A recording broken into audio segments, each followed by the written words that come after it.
మనము షేర్లది సెన్సెక్స్ మార్కెట్ ఒకటే దెబ్బకు ఒక రోజులో 31 లక్షల కోట్లు ఆవిరైనాయి. అంటే మదుపరులు కూడా కొనడానికి అది చేసిరు కానీ ఇంకా కాలేదు. అమ్మకాలు చేయడానికి మదుపరులు అది చేసిరు కానీ కాలేదు. ఎందుకంటే ఇక్కడ ఎలక్షన్స్ జరుగుతున్నాయి కాబట్టి ఈ 1-2 రోజులు మదుపరులు వెయిట్ చేయాలి. మేము అనాలిసిస్ ఉంటారు మాకు కూడా, అనాలిసిస్ తోటి బిజినెస్ అనాలిసిస్ వాళ్ళతో మాట్లాడితే ఏమన్నారంటే ఈ 2-3 రోజులు సో స్టాక్ మార్కెట్స్ ఈ రకంగానే ఉంటాయి. ఈ 2-3 రోజుల తర్వాత స్టాక్ మార్కెట్ కానీ పుంజుకునే అవకాశం ఉంటుందని చెప్పేసి నిపుణులు చెప్పారు.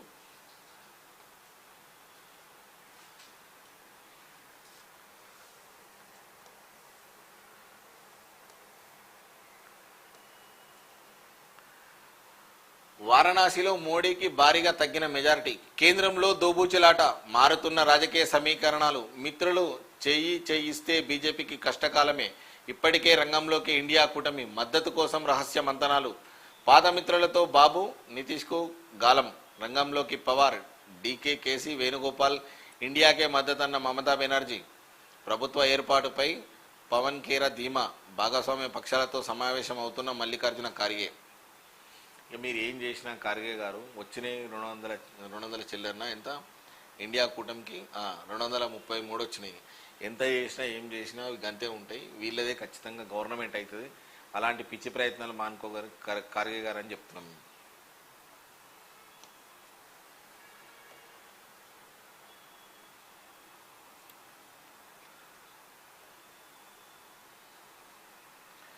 జాతీయ పార్టీలకే జైకొట్టిన తెలంగాణ, చెరో 8 స్థానాల్లో కాంగ్రెస్ బీజేపీ గెలుపు, రాష్ట్ర ఏర్పాటు తర్వాత తొలిసారి జాతీయ పార్టీలకు జైకొట్టిన ప్రజలు, తెలంగాణ రాష్ట్రం వైపే ఫోకస్ చేసిన బీజేపీ కాంగ్రెస్ పార్టీ పెద్దలు. ఎస్, ఇది కరెక్ట్. కేసీఆర్ నీకు ఇప్పుడు గుర్తొచ్చిందో ఇప్పుడు మేల్కున్నావో నాకు తెలియదు కానీ, ఎందుకంటే ఇది నీ పేపర్, నువ్వు రాసినట్టే వస్తుంది, నువ్వు చేసినట్టే ఆడుతుంది ఈ పేపర్ కూడా. ఇదో పత్రిక లెక్క కాదు కానీ, ఎందుకంటే ఇవాళ ఏమొచ్చిండ్రు పత్రికలో ఏమొచ్చిందని చూద్దామని చెప్పేసి చూస్తున్నాము. బట్ ఏంది అని అంటే, ఎప్పుడైతే మనము ఏదైతే చేస్తున్నామో అది ప్రజలకు మేలు జరుగుతుందా, మంచి జరుగుతుందా, జరగదా. మేడిగడ్డను అది ఊలిపోతే ఎంత, మా అంటే 2 పిల్లలు మలగడితే అయిపోతుంది అని అంటే ప్రజలు నిశ్చితంగా గమనిస్తున్నారు. కేసీఆర్ నేను ప్రజలు అనేటోళ్ళు నిశ్చితంగా గమనిస్తున్నారు. తెలంగాణ ప్రజలు ఈ వాట్ ఈజ్ వాట్ అనేది క్లియర్గా, ఇంతకుముందు 30-40 ఏళ్ల క్రితం అన్ఎడ్యుకేటెడ్ పీపుల్స్ ఉంటే, ఇలిటరసీ ఉంటే, ఇప్పుడు అట్లా లేదు, అంత లిటరసీకి వచ్చినారు. సో ప్రతి ఒక్క విషయాన్ని తెలంగాణ ప్రజలు నిశ్చితంగా గమనిస్తున్నారు. ఆ గమనింపులో భాగంగానే ఇవాళ మార్పు అనేది వచ్చింది. ఆ మార్పే ఇవాళ బీజేపీకి 8 సీట్లు తెలంగాణలో ఇచ్చారు. ఎప్పుడన్నా బీజేపీ ఉందా తెలంగాణలో?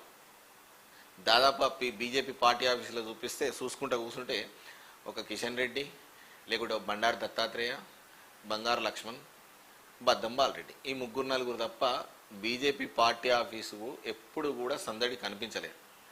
గత ఈ 4-5 ఏళ్ల నుంచి బీజేపీ పార్టీ ఆఫీసులో కల వచ్చింది. బీజేపీకి పునర్జీవం పోసిండ్రు తెలంగాణ ప్రజలు. అటువంటి పరిస్థితులు ఎదురైనాయి. మీరు చేసిన పాపాలే ఇవాళ బీజేపీకి పుణ్యమైంది.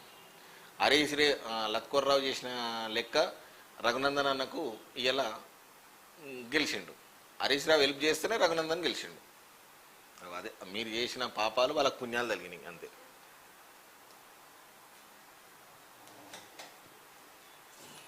ఇక లత్కోర్రావు ఏమంటుండంటే, రాజకీయాల్లో గెలుపోటములు సహజమే, ఫలితాలపై నిరాశ చెందాల్సిన పని లేదు, మాజీ మంత్రి హరీష్ రావు.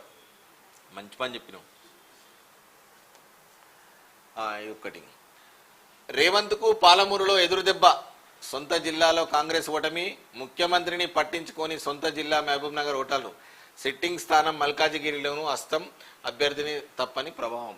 అయితే నేను ఇంతకుముందే చెప్పినా, ఎప్పుడైతే ప్రజలను కలుపుకొని పోతారో అప్పుడు మీకు ఓట్లు అనేటివి వస్తాయి. ఎప్పుడైతే ప్రజలను విమర్శిస్తారో లేక ప్రజలను పట్టించుకోరో ఖచ్చితంగా ఇలాంటి పునరావృతం అయితే రేవంత్ అనేది మీకు ఫస్ట్ దెబ్బ.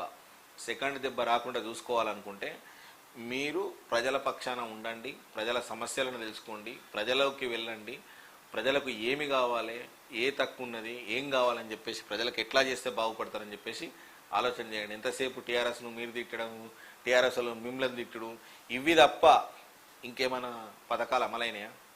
కాలేదు. ఎందుకంటే వాళ్ళని మిమ్మల్ని తిడుతారు, మీరు వాళ్ళని తిడుతారు. ఏమనంటే ఇప్పుడు మిమ్మల్ని గట్టిగా అడిగితే ఏమవుతుందంటే వచ్చి 3 నెలలు కాలే 4 నెలలు కాలే అని చెప్తున్నారు. సరే కానీ అయినా సరే కానీ పనులు అయితే చేయండి. విమర్శలకు కొంచెం విమర్శలు తగ్గించి పనులు మాత్రం ఎక్కువ చేయండి. మళ్ళీ గెలిచిన సిట్టింగులు నలుగురే: కిషన్ రెడ్డి, అసదుద్దీన్ ఓవైసీ, ధర్మపురి అరవింద్, బండి సంజయ్.